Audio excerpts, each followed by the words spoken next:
नमस्कार दोस्तों, स्वागत है आप सभी का आपके अपने YouTube चैनल हिमरोजगर मित्रा।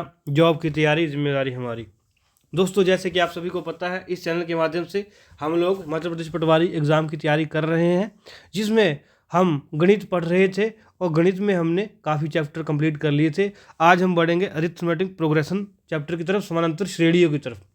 जहाँ इसमें व्यवहार नहीं करते हुए सीधा बढ़ेंगे चैप्टर की तरफ। आप सभी को पता है, जब भी मेरा लेक्चर लगाना है, कॉपी पेंसिल लेके बैठना है, कुछ चीज़ें इंपॉर्टेंट होती है वो लिखनी है, और लेक्चर के बाद हमेशा आपको PDF मिलती है, प्रैक्टिस शीट मिलती है।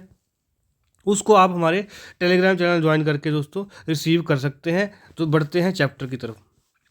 दोस्तों, आपके जो सिलेबस है HP पटवारी का, उसमें जो है ये चीज़ें मेंशन की गई है। समांतर श्रेणी, अरिथमेटिक प्रोग्रेशन इसको इंग्लिश में कहा जाता है, परिभाषा और सारबंत्र, एनवा पद और एन पदों का योग का सूत्र, और अनुक्रमों पर शब्द समस्याएं, ये चीज़ें मेंशन की गई हैं। बिल्कुल स्टिक टू द सिलेबस दोस्तों। हम बढ़ेंगे सीधा कहाँ, चैप्टर की तरफ। दोस्तों, मैंने आपको पहले कहा कि हम NCERT से चीज़ें उठाते हैं, तो NCERT से ही हम शुरुआत करेंगे। ठीक है, NCERT शुरुआत करते हैं दोस्तों। समांतर श्रेणियाँ 10th क्लास का 5th चैप्टर है मैथ का, उसमें हम बढ़ेंगे। आप उसमें देखेंगे कि एक एग्जाम्पल हमें दी गई है। कैसे दी गई है? उसमें हमें क्या बताया गया है कि यदि कोई रीना नाम की लड़की है, उसने एक पद के लिए आवेदन किया, उसने किसी एक पोस्ट के लिए आवेदन किया, और उसको क्या बोला गया है भाई कि तेरी जो तेरी सैलरी जो है वो 8,000 रुपया होगी पर मंथ। 8,000 तेरी सैलरी पर मंथ होगी, और पर उसमें क्या होगा, हर साल 500 की वृद्धि होगी। हर साल 500 रुपये की वृद्धि होगी। यहाँ पर देखेंगे आप, उसकी हर साल मासिक आय कितनी होगी, 8,000 रुपये। हर साल कितनी वृद्धि होगी, 500 की। ठीक है, तो उसका वेतन पहले, दूसरे और तीसरे वर्ष में किस प्रकार होगा? अब आप देखो, पहले वर्ष तो उसकी आय थी 8,000, दूसरे में 500 जुड़ के तो 8500 नहीं हो जाएगी, तीसरे वर्ष में उसकी 9,000 नहीं हो जाएगी, ऐसे ही चौथे वर्ष में उसकी 9500 नहीं हो जाएगी।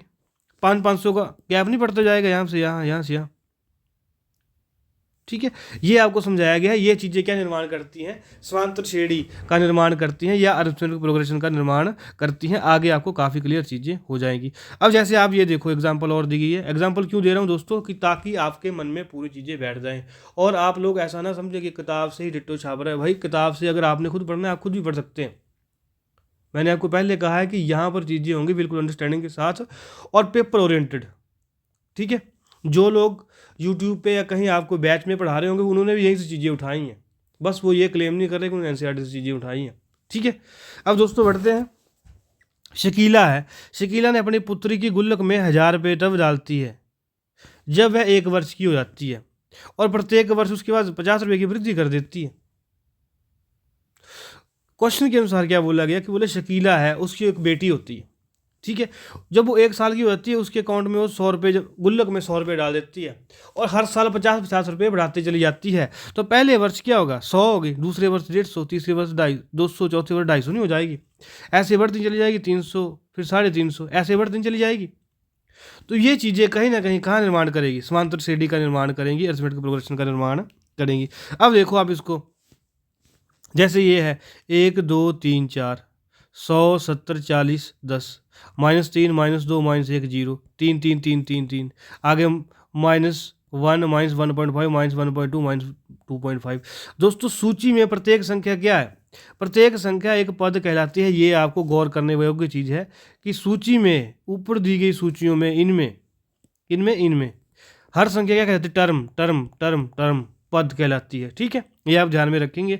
अब आपको बिल्कुल समझ आ जाएगा कि उपरोक्त सूचियों में, प्रत्येक सूची में यदि आपको एक पद दिया हो, तो क्या आप उसका अगला पद लिख सकते हैं? हाँ। कैसे लिख सकते हैं? आप यहाँ पे देखिए कि जब आप इस को देखते हैं, तो आप ऐसा नहीं देख रहे कि यहाँ पर 1 की वृद्धि हो रही है, 2 से 3 में 1 की वृद्धि हो रही है, 3 से 4 में 1 की वृद्धि हो गई, तो आप अगला पद लिख नहीं पाएंगे। आप अगला पद लिख नहीं पाएंगे, जहाँ 1 की वृद्धि करेंगे 5 नहीं आ जाएगा। उम्मीद कर रहा हूँ आप समझ पा रहे होंगे कि जब आप इस श्रेणी को देखते हैं, तो आप इसमें क्या देखते हैं कि 1 से 2 हो रहा है, 2 से 3 हो रहा है, 3 से 4 हो रहा है, तो 4 से 5 नहीं होना चाहिए आगे, अगर इसी क्रम को हम फॉलो करेंगे तो 1 की वृद्धि हो रही है। अब दोस्तों, जैसे ही हम क्या करते हैं, जैसे ही हम दूसरी श्रेणी को हम देखते हैं, 100 से 70, 70 से 40, 40 से 10, अब इसकी अगली टर्म आप लिख नहीं पाएंगे। कैसे लिख पाएंगे? आप देखो, 100 से जब 70 गया तो क्या हुआ, -30 नहीं हुआ। 70 से 40 गया तो -30 नहीं हुआ। 40 से 10 कैसे आए, -30 हुआ। अब 10 से -30 करेंगे तो यहाँ 20 नहीं आ जाएगा माइनस का। अब बताओ, नहीं कर पाओगे आप अगली टर्म।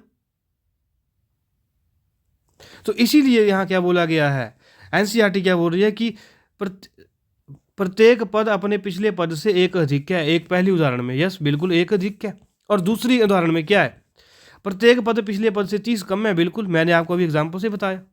ठीक है, ऐसे ही तीसरी, चौथी और पांचवी में अलग अलग जाए। ठीक है, इसीलिए उपरोक्त सूचियों में प्रत्येक सूची में हम क्या देखते हैं, उत्तरोत्तर पदों को इनसे पहले पदों में एक निश्चित संख्या जोड़कर प्राप्त किया जा सकता है। ऐसी सूचियों को क्या कहा जाता है, समांतर श्रेणी या अरिथमेटिक प्रोग्रेशन कहा जाता है। दोस्तों इसका मतलब क्या हुआ कि ऐसी सूचियां या ऐसी श्रेणियां, अब इसको साफ करूंगा, ऐसी सूचियां या ऐसी श्रेणियां जिनमें उसके उत्तरोत्तर पद, जिसमें उसके पिछले पद पिछली टर्म में कुछ जोड़कर, घटाकर, गुणा करके, भाग करके अगली टर्म आ जाए, ऐसी समांतर श्रेणियों को क्या कहते हैं, समांतर श्रेणी कहते हैं। ऐसी श्रेणियों को समांतर श्रेणी कहते हैं। यही डेफिनेशन यहाँ पे बोल रही है कि उत्तरोत्तर पदों को इनसे पहले पदों में एक निश्चित संख्या जोड़कर प्राप्त किया जाता है। संख्याओं की ऐसी सूची को, इसमें गौर करेंगे, जोड़कर, ठीक है, संख्याओं की ऐसी सूची को क्या कहा जाता है, एपी कहा जाता है। आगे दोबारा जो हमें रिफाइन करके डेफिनेशन दी गई है कि एक समांतर श्रेणी संख्याओं की ऐसी सूची है जिसमें प्रत्येक पद पहले के पद के अतिरिक्त अपने पद में एक निश्चित संख्या जोड़ने पर प्राप्त होता है। जोड़ने पर प्राप्त होता है, ये आप ध्यान रखेंगे। ठीक है, क्योंकि अगर भाग की बात आ गई तो ज्योमेट्रिक प्रोग्रेशन हो जाएगा। ठीक है, ये है क्या, संख्या जोड़ने पर प्राप्त होता है। ठीक है, क्या समझ गए आप। अब जैसे आपको एक बार मैं दोबारा वो दिखाऊंगा, ये देखो, इसमें एक जुड़ेगा, इसमें एक जुड़ेगा, इसमें एक जुड़ेगा, आगे एक जुड़ेगा, 5 नहीं आ जाएगा। इसमें -30 होंगे, -30 होंगे, -30 होंगे, -30 होंगे। इसमें भी एक जुड़ रहा है, इसमें भी एक जुड़ रहा है, इसमें भी एक जुड़ रहा है, इसमें एक जुड़ेगा, एक आ जाएगा आगे। तो क्या हुआ, एक पर्टिकुलर सेम संख्या नहीं जुड़ रही है, बराबर संख्या, सेम संख्या नहीं जुड़ रही है। तो इसी को क्या कहा गया, समांतर श्रेणी कहा गया है। और यह निश्चित संख्या एपी का सारवंतर कहलाती है। सारवंतर धनात्मक, ऋणात्मक और शून्य भी हो सकता है। सारवंतर क्या दोस्तों, जो ये डिफरेंस आया 2 और 1 के बीच 1 का, 2 3 और 2 के बीच 1 का, 4 और 3 के बीच 1 का, ये क्या कहलाता है, सारवंतर कहलाता है, जिसको डी दर्शाते हैं। क्या कहलाता है,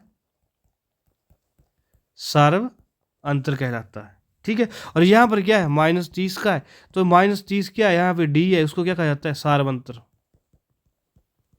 ठीक है, ये आप ध्यान रखेंगे, यही डेफिनेशन ये बोल रही है। और सारवंतर क्या हो सकता है, धनात्मक, ऋणात्मक और शून्य भी हो सकता है।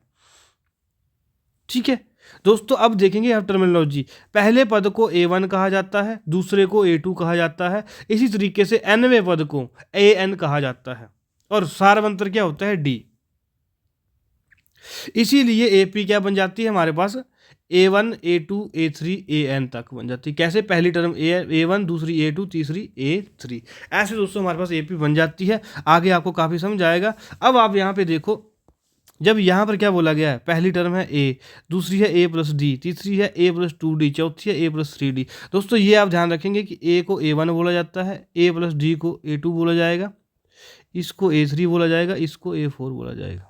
ठीक है, ऐसे करते करते हम AN तक पहुंच जाएंगे। अब क्या बताया गया इसमें कि एक समांतर श्रेणी को निरूपित करती है जहां A पहला पद है, D सारवंतर है, और यह जनरल फॉर्म है AP की। AP को ऐसे लिखा जाता है, आराम से शब्दों में, साधारण रूप में AP को ऐसे लिखा जाता है। ये चीज़ें आपको अभी आगे और क्लियर हो जाएंगी।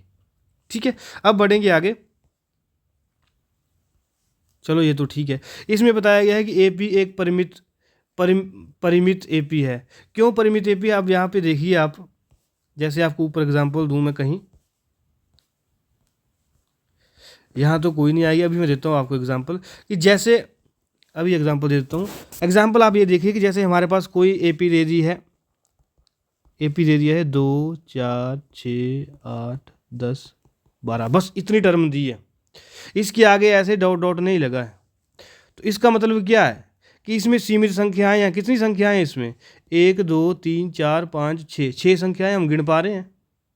ठीक है, अगर मान लो AP ऐसे दिया हो हमें, कैसे दिया हो, एक मिनट रुक जाओ, कैसे दिया हो, 1 3 5 7 9 और ऐसे डॉट डॉट डॉट लगा दिया आगे, तो ये क्या होगा दोस्तों, ये क्या होगी, अपरिमित होगी। क्यों? क्योंकि इसमें संख्याओं की संख्या क्या लिमिटेड नहीं है।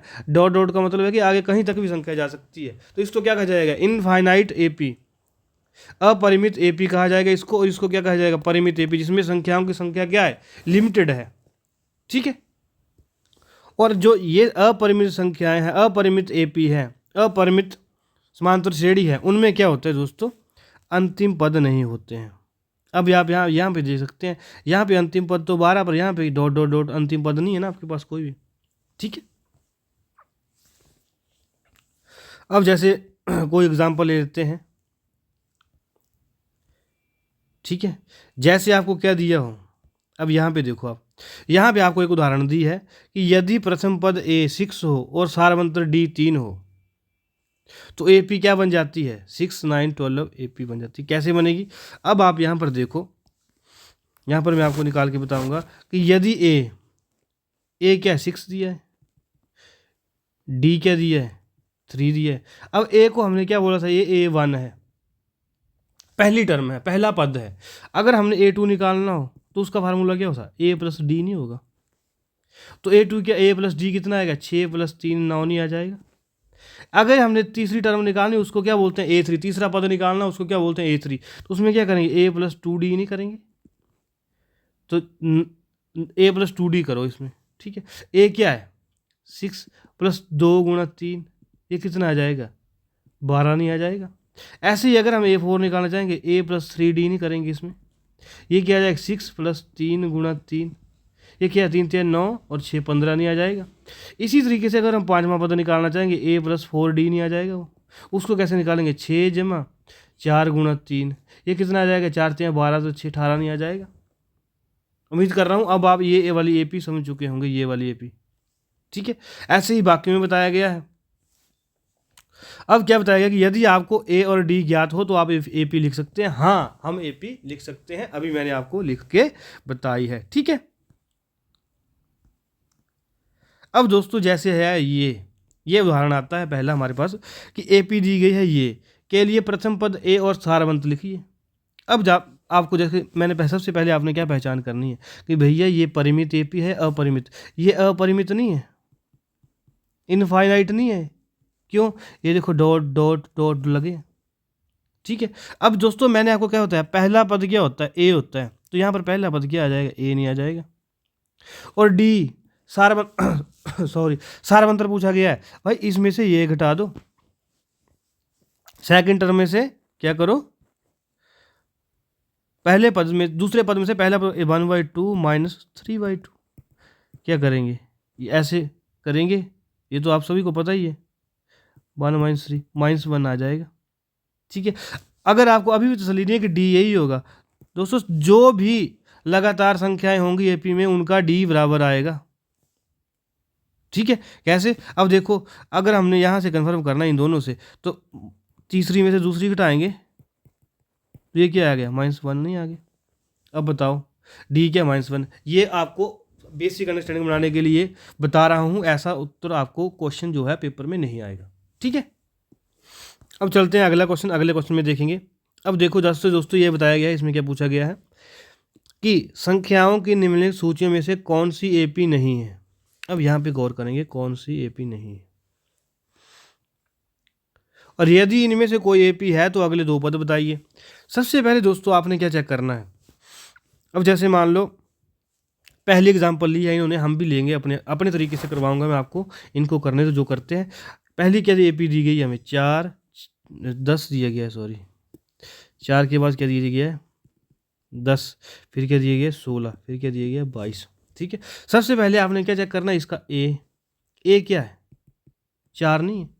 अब डी कैसे चेक करेंगे हम, इसमें से ये घटाएंगे, 10 में से 4 गए 6। ठीक है। अब 16 में से भी हम 10 घटा के देखेंगे तो भी 6 आ रहा है। 22 में से भी हम 6 घटा के देखेंगे, 16 घटाएंगे तब भी 6 आ रहा है। तो इसका मतलब क्या है कि डी क्या है, यहाँ पे 6 है, और ए क्या है 4 है। ठीक है। अगर ए और डी सब में जो है वो 4 आ रहा है, 6 आ रहा है हमारे पास। देखो डी यहाँ भी 6 है, यहाँ भी 6 है, यहाँ भी 6 आ रहा है। तीनों से चारों संख्याओं का सार्वंतर समान है और पहला पद ए है। तो हम क्या बोल सकते हैं कि दी हुई संख्या क्या एपी में है। ये देखो यहाँ पर लिखा है उन्होंने, देखो, क्योंकि इनका सार्वंतर क्या है, समान है।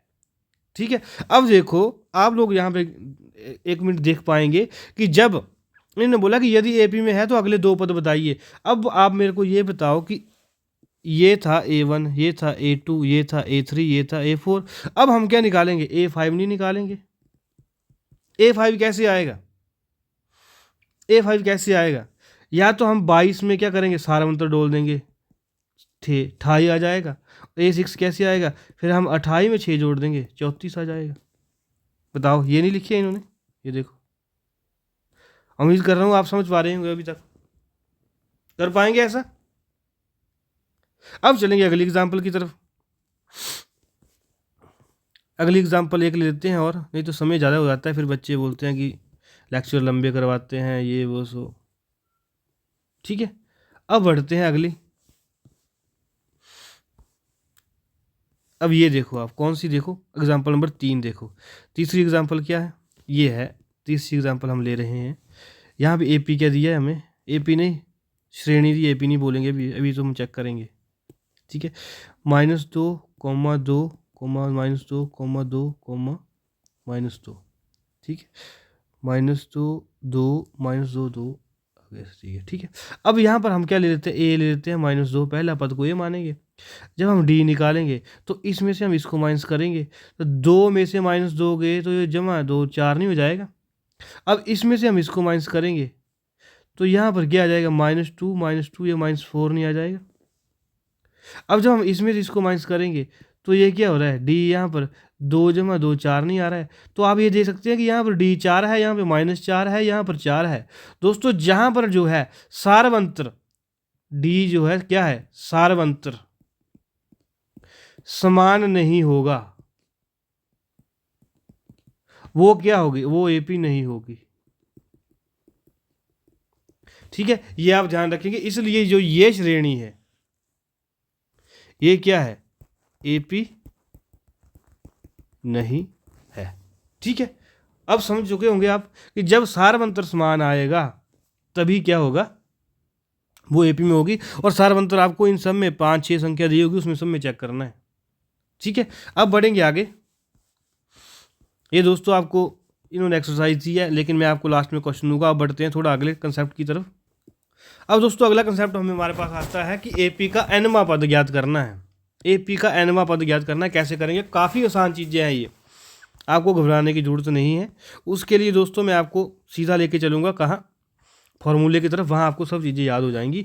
फॉर्मूले पे आप गौर करिए। यहाँ पर क्या गौर करेंगे, एनवा पद a + n - 1 × d, एनवा पद a n will be equal to a + n - 1 × d होगा। ये आप ध्यान रखेंगे। जिसमें क्या बताया गया है, a प्रथम पद है, अभी बताता हूँ आपको, d सार्वंतर है, एनवा पद क्या होगा, a + n - 1 × t। ठीक है, यदि n की जगह ए पी में m पद होंगे तो यहाँ पर am आ जाएगा। एग्जाम्पल से आपको याद आएगा। अब जब यहाँ पे एग्जाम्पल देखिए, हमारे पास ए पी क्या दी गई है, 2 7 12 दी गई है। 2 7 12 दी गई दोस्तों, तो यहाँ पर 2 क्या प्रथम पद ए नहीं है, तो ए हमारे पास क्या आ गया, प्रथम पद 2 आ गया। और डी कैसे निकालेंगे, 7 में से 2 माइनस करेंगे, 12 में से 7 माइनस करेंगे, तो 7 में से 2 निकाले तो 5 नहीं आ गया। यहाँ पे लिख के बताता हूँ आपको।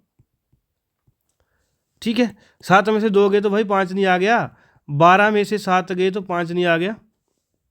ठीक है, और दोस्तों एक बात और ध्यान रखेंगे आप कि जब आपको क्वेश्चन में दिया गया होगा एपी, उदाहरण एपी है, तो आपको पहला अंतर ही निकालना है। यहाँ से पहली 2 संख्याओं का ही हम क्या करेंगे, डिफरेंस निकालेंगे, वहाँ से आपका डी आ जाएगा। आपको सारी जो अंक है चेक करने की जरूरत नहीं है। ठीक है, यहाँ पे आ गया डी हमारा ये। अब इन्होंने क्या बोला, 10वां पद, तो हम क्या लिखेंगे, ए एन। तो एन कितना दिया गया हमारे को दोस्तों, यहाँ पे 10 नहीं दिया गया है, 10वां पद मतलब एन 10 दिया गया है, तो यहाँ पर ए 10 नहीं लिखेंगे हम। फार्मूले में देखो आप, फार्मूला क्या, 1 मिनट मैं फार्मूला लिखता हूँ पहले। फार्मूला देखो, ए एन बराबर है A plus N minus 1 into D. A N की जगह 10 पुट कर दो भाई, ए 10 ऐसे आएगा इसमें सबस्क्रिप्ट के रूप में। ए क्या है हमारे पास 2 है, एन कितना है 10 है, माइनस 1, डी कितना है 5 है। अब करो ए 2 + 9 × 5, अब बताओ 47 नहीं आ गया, 9 × 5 = 45 गुणा जमा 2, बताओ नहीं कर पाओगे ऐसा? है आसान कि नहीं है दोस्तों? एग्जामों में ऐसे क्वेश्चन आएंगे, ये ध्यान रखना, हल्के मत लेना। आज जीटी आर्ट्स वालों की आंसर की आई है, उनको पूछ लेना क्या हाल हो रहा है, ठीक है? ऐसे आपको चीज़ें समझनी पड़ेंगी। उम्मीद कर रहा हूँ कि मैंने आपको सही तरीके से समझा दिया होगा। अब देखो आगे इसी क्वेश्चन से जो है, इसी फॉर्मूले से कैसे जो है एग्जामिनर क्वेश्चन को हिला देता है, घुमा देता है, ठीक है? अब देखो इसमें क्या पूछा गया है, एपी दी गई है का कौन सा पद -81 है। कौन सा पद पूछ लिया भाई, अब पहले पूछा 10वां पद, अब कौन सा पद पूछ लिया। आगे पूछा गया साथ ही क्या इस एपी का कोई पद शून्य है, सकारण उत्तर दीजिए। उत्तर हम देंगे भाई। इन्होंने क्या बोला कि कोई पद -81 है। सबसे पहले हम क्या करेंगे, हम लिखेंगे एपी। एपी ऐसे लिखी है, इसमें पहला पद क्या हो गया, ए 21 हो गया। अब डी कैसे आएगा, 18 में से 21 माइनस करो, 18 - 21 कितना आ गया, -3 नहीं आ गया डी हमारे पास। और ए एन क्या आ गया जो हमें ज्ञात करना है, 81 -81 नहीं आ गया। अब ए एन का फार्मूला लिखो भाई, ए एन बराबर है A plus N minus 1 into D. अब इन्होंने बोला कौन सा पद, तो दोस्तों कौन सा पद, हमें एन की वैल्यू नहीं ज्ञात करनी है यहाँ पर, समझ पा रहे हैं आप कि इन्होंने बोला कौन सा पद -81 है, तो हमें यहाँ एन नहीं निकालना पड़ेगा। अब देखो यहाँ पर ए एन तो हमें हमारे पास -81 आ गया है, ए की वैल्यू कितनी है, ये देखो 21 है। एन क्या है हमें निकालना है, तो एन -1 हम ऐसे ही रखेंगे। डी की वैल्यू कितनी है, -3 नहीं है, -3 गुणा हो रहा है यहाँ पे डी, ये ध्यान रखेंगे, ठीक है? अब यहाँ देखो, यहाँ क्या करेंगे, यहाँ हमारे पास क्या होगा, ये भी इधर आ जाएगा 21, ठीक है? तो ये यहाँ जुड़ नहीं जाएगा, माइनस में जुड़ नहीं जाएंगे दोनों, ये 2 और 102 बन जाएंगे। 102 बराबर है, अब इसको आपस में गुणा कर दो दोनों को, -3n = 3, ठीक है? ऐसे आपको करना पड़ेगा। जब आप इसको ऐसा करेंगे तो 3 जो यहाँ जाएगा, ये भी माइनस को जुड़ नहीं जाएगा, यहाँ पे 105 नहीं बन जाएगा, बराबर है -3n। जब हम 3 से इसको काटेंगे तो n हमारे पास क्या आ जाएगा, 35 नहीं आ जाएगा। इसका मतलब क्या हुआ दोस्तों, इसका मतलब ये हुआ कि A35 क्या है, -81 है, मतलब कि 35वां पद क्या है, -81 है। क्या आप ऐसा कर नहीं पाओगे? अब बताओ मुझको, 2 क्वेश्चन 3-4 क्वेश्चन आपको करवा चुका हूं मैं कि यहाँ से आप क्या निकाल लेंगे, ए एन निकाल लेंगे, नहीं निकालेंगे। ये फार्मूला है, सिर्फ इसमें चीज़ें भरनी है, आप निकाल सकते हैं। यहाँ से आप वो पद निकाल लेंगे। अब दोस्तों इसमें एक क्वेश्चन और पूछा गया, साथ ही क्या एपी का कोई पद शून्य है। एपी का कोई पद शून्य है तो क्या करेंगे, यहाँ पे -81 था, अगर एपी का कोई पद शून्य है तो हमें क्या करना पड़ेगा दोस्तों, ए एन को क्या मानना पड़ेगा, ए एन को 0 नहीं मानना पड़ेगा। और यहाँ पे देखो ए क्या है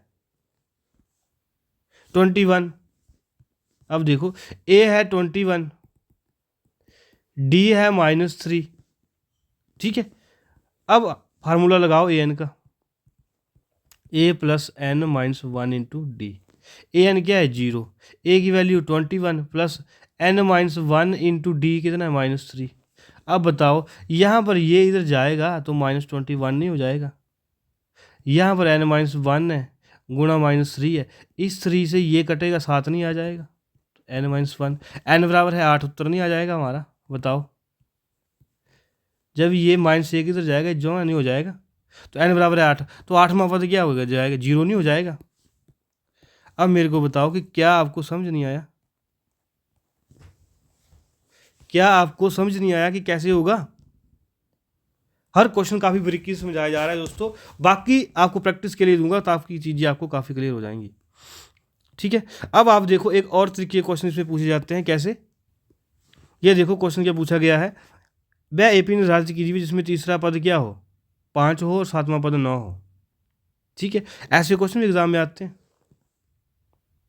ठीक है? अब आप देखो तीसरा पद है, 7वां पद है, मैंने आपको हमेशा क्या कहा है, ए एन बराबर है A plus N minus one into D.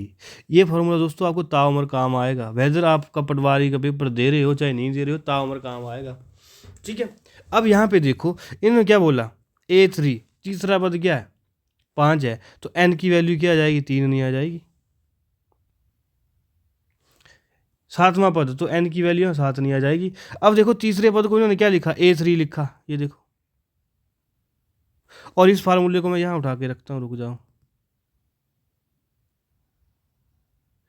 एक मिनट में इसको साफ कर लूँ इसको भी। अब देखो एक मिनट रुको, तुम लोगों को दिखाता हूँ, ये देखो।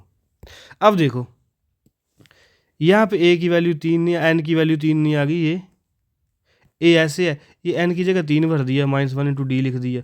तो जब हम इसको गुणा करेंगे इससे तो ये क्या 3 - 1 2 नहीं हो जाएगा, a + 2d 5 नहीं आ जाएगा।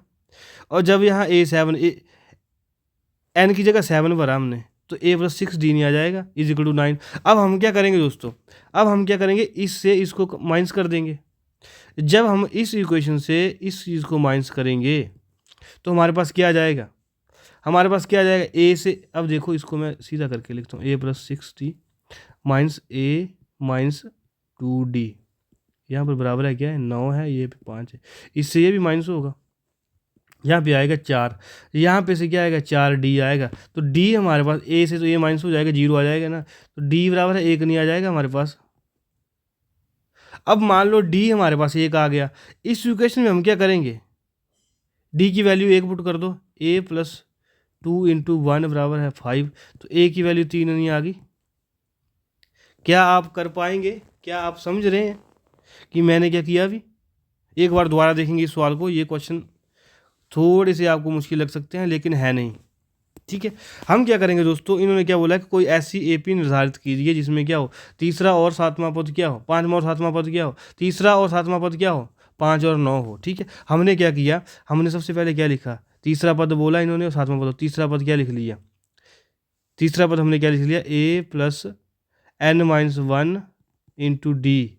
ठीक है, और सातवां पद क्या लिख दिया, a7 बराबर है a + 7 - 1 इंटू डी। अब इसको जब हम 3 से 2 गए, 3 से 1 गया 2 नहीं बच गया, a + 2d नहीं आ गया, 7 में से 1 गया तो a + 6d नहीं आ गया। ठीक है दोस्तों, इसमें से हम इसको माइनस करेंगे, अब क्यों, क्योंकि बड़ा है ना भाई ये। ठीक है, और तीसरा पद क्या है बताओ, ये 5 है, ये सातवां पद क्या है 9 है, इसमें से हम इसको माइनस करेंगे, इस इक्वेशन में से इस इक्वेशन को माइनस कर दो, तो हमारे पास क्या आ जाएगा, ये कैंसिल हो जाएगा, यहाँ से 4d बराबर है 4 नहीं आ जाएगा, d की वैल्यू 1 नहीं आ जाएगी। बताओ, अब a की वैल्यू निकालने के लिए हम क्या करेंगे, इस इक्वेशन में या इस इक्वेशन दोनों में से किसी में भी आप क्या करो, d की वैल्यू 1 भर दो, a + 2 × 1 बराबर है 5, तो हमारे पास a बराबर है 3 नहीं आ जाएगा। बताओ, क्योंकि 2 × 1 यहाँ पे 2 2 2 × 1 यहाँ पे 2 नहीं हो जाएगा हमारे पास, और यहाँ जाके -2 हो जाएगा, तो 3 नहीं आ जाएगी वैल्यू। तो क्या आप ऐसा नहीं कर पाएंगे, कर पाएंगे ना? तो बढ़ते हैं अब आगे, क्योंकि क्वेश्चन काफ़ी लंबे चले गए और पेपरों में सवाल तो आते हैं ऐसे। अब जैसे इसमें बताया गया है कि नीचे दी गई संख्याओं की सूची में कोई पद 301 है और क्यों। तो यहाँ भी क्या करेंगे, यहाँ भी क्या करेंगे दोस्तों, ये आ गया a बराबर है कितना आ गया 5, और इसमें से ये माइनस करेंगे तो हमारे पास d क्या आ जाएगा 6 नहीं आ जाएगा। ठीक है, और an क्या आ जाएगा 301। फिर फार्मूला लगा दो भाई, जैसे इन्होंने लगाया, ये देखो इन्होंने फार्मूला लगा दिया यहाँ पर 301। अब a क्या था 5 था, ये देखो d क्या था 6 था, तो ये देखो 301 की जगह an भरा, a की जगह 5 भरा, d की जगह 6 भरा, इसको गुणा किया आपस में, ऐसे सॉल्व करके ये आ गया। इन्होंने क्या बोला कि जब हमने ऐसा सॉल्व किया तो n हमारे पास क्या आना चाहिए था, पूर्ण संख्या आनी चाहिए थी, पूर्णांक आना चाहिए, धनात्मक पूर्णांक आना चाहिए था। वो क्या है, धनात्मक पूर्णांक नहीं है, तो इसलिए जो है पद नहीं है, 301 जो है पद नहीं है। क्यों नहीं है, क्योंकि ये धनात्मक पूर्णांक नहीं है। ठीक है, ऐसे दोस्तों आपको सॉल्व करने हैं क्वेश्चन। और दोस्तों सबसे महत्वपूर्ण क्वेश्चन अभी मैं आपको करवाने जा रहा हूँ कि 2 अंकों वाली कितनी संख्याएं 3 से विभाज्य हैं। ऐसा क्वेश्चन एग्जाम में आता है, 2 अंकों वाली। 3 से विभाज्य होने वाली 2 अंकों वाली संख्याओं की सूची बनाएंगे हम खुद। कैसे? 3 से 2 अंकों वाली, सबसे पहले क्या आता है 12, क्योंकि 10 है सबसे पहले दो अंकों की संख्या, तो उसके बाद 11 और 12, 12 से लेकर 99 तक हमने लिख लिया। अब आप यहाँ पर देखो कि यहाँ पर 12 क्या ए है, डी कितना है 3 नहीं है, ठीक है। और 99 क्या है, लास्ट अंक को क्या बोलते हैं हम, ए एन नहीं बोलते हैं, सबसे पहले बताया था 20 मिनट पहले। तो आप यहाँ पे क्या लगाएंगे, फार्मूला लगाएंगे A plus N minus 1 into D, वो क्या आएगा 99 is equal to 12 N minus 1 into D 3 है। ऐसे करके आपको एन 30 नहीं आ जाएगा, बताओ नहीं आएगा 30, ठीक है। ऐसे ही दोस्तों ये दिया गया है एपी में, ठीक है। ये भी आपको ऐसे आना चाहिए करना। उम्मीद कर रहा हूँ कि आपको समझ आ गया होगा। अब बढ़ेंगे आगे, ठीक है। अब चलते हैं संख्याओं के जोड़ की तरफ। एपी के प्रथम n पदों का योग। अब योग की तरफ बढ़ेंगे। पहले तो हमने संख्याएं निकालना सीखी, अब योग की तरफ कैसे आएंगे, सीधे चलेंगे फार्मूले के ऊपर। दोस्तों ये होता है फार्मूला, क्या होता है कि किसी एपी के प्रथम n पदों का योग s है तो उसको सूत्र में कैसे लिखते हैं, ये आपको याद करना पड़ेगा। दोस्तों एपी से आपको दो फॉर्मूले याद करना पड़ेंगे। एक तो मैंने आपको क्या बताया था, ए एन बराबर है A plus N minus 1 into D, और एक फार्मूला है ये क्या है, एन बाई टू, एस बराबर है N by two into 2a plus N minus 1 into d, ठीक है। ये भी आपको ध्यान में रखना पड़ेगा। और जब आप यहाँ पे देखो, यहाँ पे था 2a plus N minus 1 into D, अब जहाँ पे 2a था तो एक ए अलग अलग करके लिख दिया, तो आप यहाँ पे देख सकते हैं कि s into N minus A into a plus a N नहीं हो गया।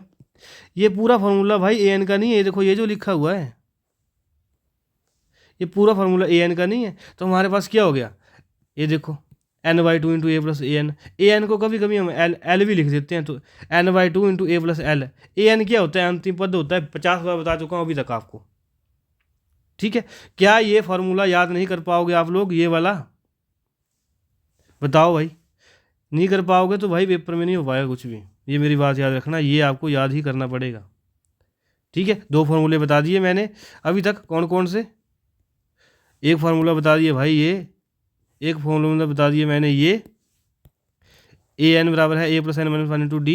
दूसरा फार्मूला क्या बता दिया, एस बराबर है N by two into 2a plus N minus 1 into D. इसको अपने जहाँ भी आप स्टडी टेबल में बैठते हैं वहाँ लिख लो भाई, इस फार्मूले को भी, इस फार्मूले को भी आपको पेपर में याद आएगा। सर ने बोला था बच्चे जहाँ मर्जी पेड कोर्स से पढ़ते रहें, जो कंटेंट आपको यहाँ मैं दूंगा ना आप याद रखोगे जीवन भर की, किसी ने मैथ पढ़ाया था, ठीक है। ये फार्मूले याद आ गए आपको, ये भी मैंने समझा चुका हूँ अभी तक। अब बढ़ेंगे कहाँ, सीधा ही क्वेश्चन की तरफ, खुद याद आएगा आपको कि सर ने क्या बताया था। अब बताओ दोस्तों कि कभी आपको यहाँ पर दी हो एपी ऐसे, ये प्रथम 22 पदों का योग याद कीजिए, ठीक है। अब हम उत्तर, आप जो ये हैं आप लोग प्रथम 22 पदों का योग याद कीजिए, ठीक है। आप लोग उत्तर की तरफ नहीं जाएंगे, मैं आपको खुद करवाऊंगा, इनकी तरह नहीं करेंगे हम लोग। अब आप यहाँ पे बताओ, आपको एपी दी है, मैं यहाँ पर करूँगा एपी दी आपको 8 3 -2 एटसेट्रा, ठीक है। यहाँ पे दोस्तों आप ये बताओ, ए आइडेंटिफाई कर पा रहे हैं, ये क्या ए 8 नहीं है पहली टर्म, डी क्या है 3 - 8 बताओ -5 नहीं है डी।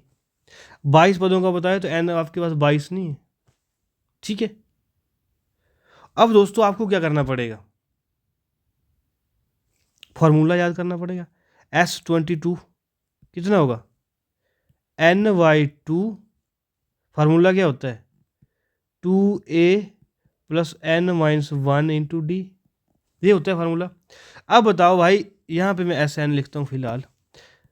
इस फार्मूले में हम क्या करेंगे, सारी वैल्यूज़ भरेंगे, भरो भाई। एन की वैल्यू क्या आ गई 22/2, 2 गुणा ए की वैल्यू क्या 8 नहीं है, जब एन कितना है 22 - 1, डी की वैल्यू क्या है -5 नहीं है, गुणा करेंगे, सॉल्व करके ये नहीं आ जाएगा। अब भाई गुणा भाग तो आप लोग कर ही सकते हैं, ठीक है। अब एस जोड़ तो आपने करना सीख लिया, उसके बाद कैसे क्वेश्चन आ जाएंगे, थोड़ा इसकी एप्लीकेशन आ जाएगी। कैसे आ जाएगी, यदि एपी के प्रथम 14 पदों का योग 1050 है तो इसका प्रथम पद 10 है तो 20वां पद क्या होगा, ऐसे क्वेश्चन एग्जाम में आते। दोस्तों इस क्वेश्चन में हमें क्या दिया गया है, AP के प्रथम 14 पदों का योग 1050 दिया गया है, ठीक है, और इसका प्रथम पद 10 है, तो 20वें पद ज्ञात कीजिए। अब आप मेरे को ये बात बताओ कि आपको कभी भी AN निकालना हो तो उसके लिए आपको A + n-1 इंटू डी नहीं चाहिए होता है। अब आप मुझे ये बताओ कि यहाँ पे आपको A तो ज्ञात है लेकिन D ज्ञात नहीं है भाई। D ज्ञात करने के लिए आपको क्या करना पड़ेगा, इस इक्वेशन का यूज़ करना पड़ेगा। हमें क्या दिया गया है, AP के प्रथम 14 पदों का योग 1050 है भाई। SN = n/2 into 2A + n-1 into D लगेगा यहाँ पर। SN क्या दिया गया, 1050 दिया गया भाई। N की वैल्यू हमें कितनी दी गई है, 14 दी गई है, दी नहीं गई है 14/2। A का कितना दिया गया है, 10 दिया गया है, 2 × 10 जमा 14 - 1, डी हमें ज्ञात करना है। 1050 बराबर है 7 × 20 जमा 13D, ठीक है। 7 से चला जाएगा, 7 से चला जाएगा, 7 × 7 7 × 5 35 0, ये आ गया। हमारे पास क्या बच गया, 20 जमा 13D बच गया। यहाँ से 20 जाएंगे माइनस हो जाएंगे, 130 बराबर है 13D, डी बराबर है 10 नहीं आ गया। जब दोस्तों डी हमारे पास 10 आ गया भाई, तो AN क्या होता है, A + n-1 इंटू डी। हमें क्या 20वां पद निकालना है भाई, यहाँ पे n की वैल्यू 20 नहीं भर सकते आप, A 20 नहीं आ जाएगा आपके पास। A कितना है, 10 दिया गया देखो, जमा n कितना दिया गया है 20, 20वां पद निकालना है, 20 - 1, डी का ये 10 निकाला। अब बताओ 10 जमा 19 × 10, बताओ 200 नहीं आ जाएगा, नहीं निकाल सकते थे इससे। ऐसे एप्लीकेशन बेस्ड क्वेश्चन दोस्तों आपको हर एग्जाम में आएंगे, नहीं निकाल पाएंगे, निकालना पड़ेगा भाई, निकालना पड़ेगा। आपको क्वेश्चन में हर एक समझा रहा हूं, और प्रैक्टिस के लिए आपको प्रैक्टिस शीट लेक्चर के बाद मिलेगी टेलीग्राम चैनल पे, याद रखेंगे आप। अब जैसे ये दिया गया क्वेश्चन, आप इसको देखो, मैं नहीं करवाऊंगा इसको। AP दिया गया है हमारे पास, AP दिया गया है हमारे पास 24, 21, 18 के कितने पद लिए जाएं। अब भाव बताइए, जब कितने पदों की बात की गई है, आप मुझे को ये बताओ कि कितने पद। n नहीं बताया कि n क्या मतलब क्या होता है, कितने पद है, कितनी टर्म है। तो यहाँ पे आपको n नहीं निकालना कि उनका योग 78 हो, तो योग की वैल्यू क्या होती है, SN होती है। आप मेरे को ये बताओ AP में से आप वैल्यू आइडेंटिफाई कर पाएंगे कि नहीं कर पाएंगे। अब पहला पद क्या होता है भाई, A होता है, इनका डिफरेंस क्या होता है, वो D होता है, वो 3 है, -3 है सॉरी, ठीक है। ये डिफरेंस क्या है, -3 है। अब बताओ A की वैल्यू आपको 24 आ गई, D की वैल्यू -3 आ गई, SN आपके पास 78 है, तो N निकल नहीं जाएगा भाई यहाँ से फॉर्मूले पुट करके, ठीक है। ऐसे दोस्तों आपको एप्लीकेशन याद करनी पड़ेगी क्वेश्चनों की। अब दोस्तों एग्जामों में क्वेश्चन कैसे आते हैं, ये क्वेश्चन वेरी इंपॉर्टेंट है, आपको ये करने ही पड़ेंगे, एग्जामों में आते हैं। प्रथम 1000 धन पूर्णांकों का योग ज्ञात कीजिए, ठीक है। कैसे होगा, इसमें फिर वही बात है, क्या होगी बात कि आपको ये क्या है, प्रथम 1000 है, धनात्मक पूर्णांक क्या होता है, 1 2 3 4 5 6 1000 तक गिनती, तो ये AN आ गया, ये A आ गया, और D क्या, दोनों का डिफरेंस ये भी 1 है। आपको फार्मूला क्या बताया था, A प्लस ये देखो n/2 इंटू A + L। यहाँ पे आप बताओ, यहाँ पे n क्या है, 1000 है, बटा 2 कर दिया।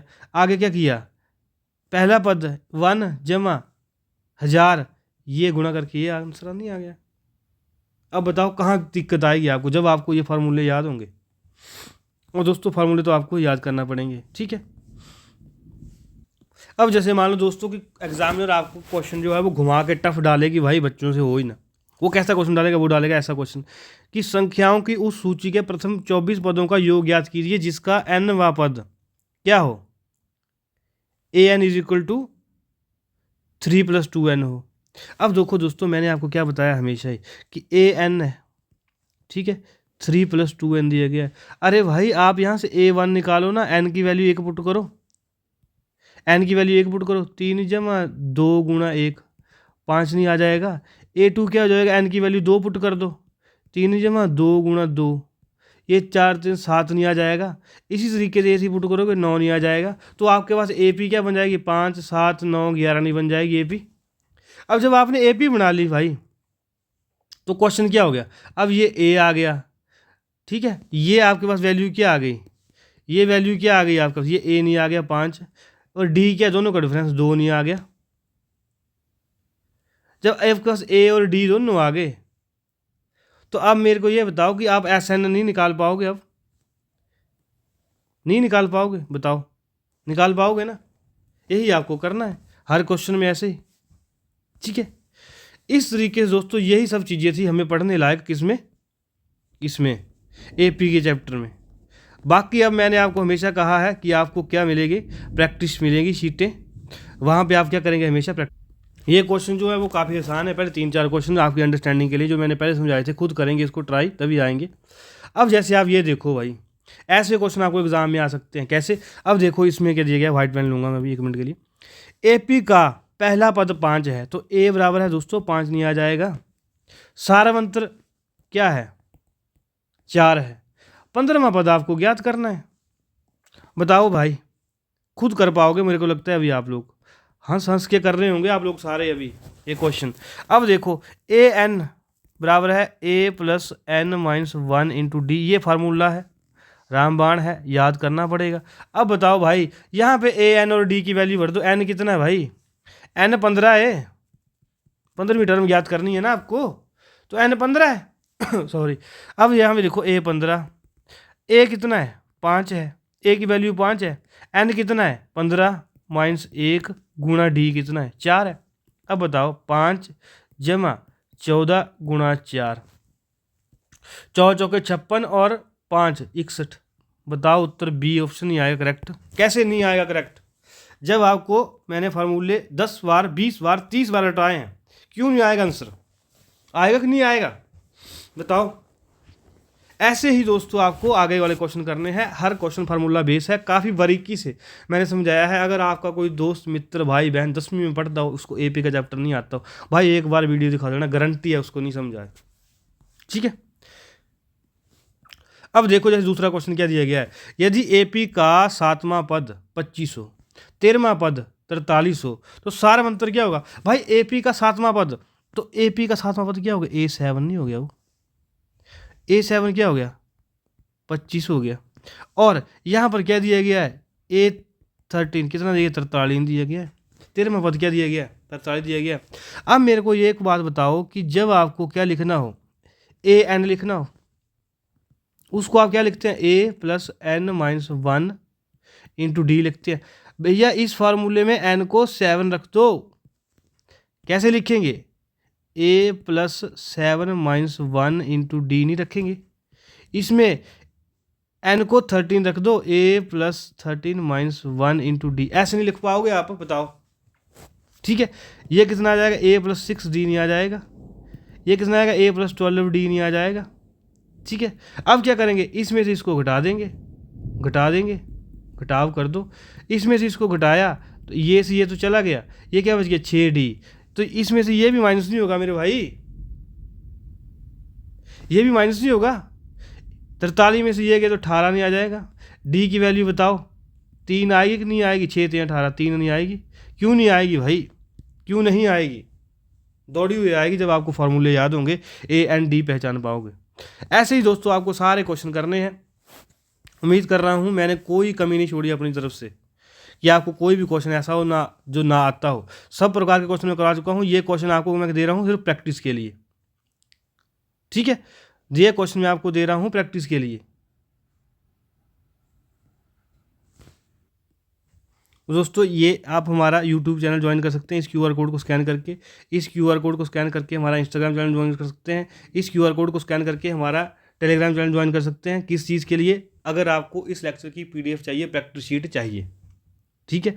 उम्मीद कर रहा हूँ कि आपको ये लेक्चर पसंद आएंगे। और दोस्तों जैसे कि आप सभी को पता है कि हम इस चैनल के माध्यम से पटवारी एग्जाम की तैयारी तो कर रहे हैं, लेकिन दोस्तों ये चैप्टर मैं आपको क्यों करवा रहा हूँ, ताकि आप बाकी बच्चों से आगे निकल पाएँ। क्योंकि जैसे HPTT आर्ट्स वाले बच्चों के साथ हुआ कि कुछ सब्जेक्ट में ज़्यादा फोकस कर लिया गया और कुछ सब्जेक्ट जो है कम फोकस किए गए, तो अगर आपने ओवरऑल पूरा सिलेबस पढ़ा होगा तो आप बाकी बच्चों से आगे निकल जाएंगे, बताओ मेरे को, आगे निकल जाओगे ना। इसीलिए जो है आपको ये सब चीज़ें मैं करवा रहा हूँ, ठीक है।